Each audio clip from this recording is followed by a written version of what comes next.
Hundreds dead, thousands infected across multiple continents. It's a thin line that divides East from West Jerusalem, but viruses know no borders.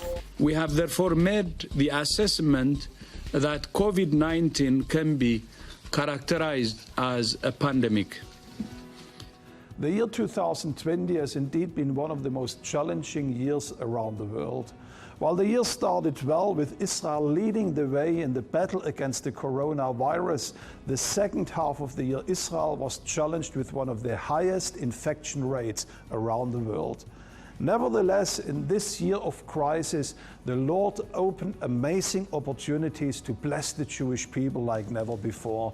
Whether it was to bring them back to their homeland or to unite believers from around the world in prayer for Israel, or even to celebrate the largest feast of tabernacles, you have been with us in this critical time. Now let's have a look what the Lord did through the ICEJ in 2020.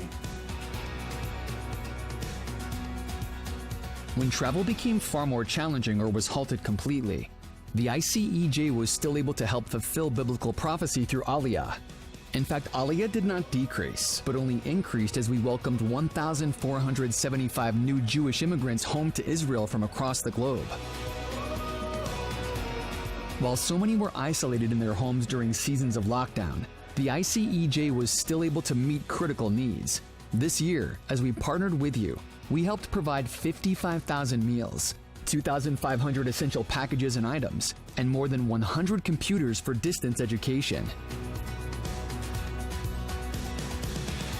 Holocaust survivors represented one of the most vulnerable groups during the pandemic, but the residents of the Haifa home were in good hands as staff worked to make sure they had food, essential supplies, and encouragement.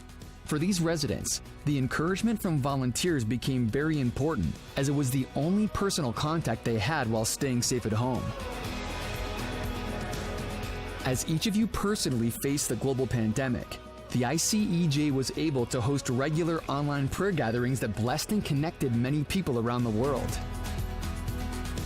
The coronavirus threatened to cancel the Feast of Tabernacles celebration this year, but with God's help, we were able to impact more people than ever before as we connected with over 100 nations for the first ever online feast celebration.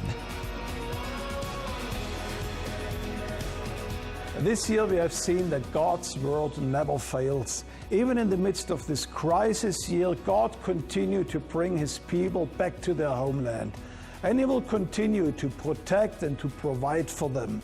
But also for each one of us, as this new year starts, He will be faithful to each one of our needs. And no matter what challenges or changes 2021 might bring to us, we know the one whose word and character never changes. And we all want to invite you to stand with us as we continue to be your embassy right here in Jerusalem.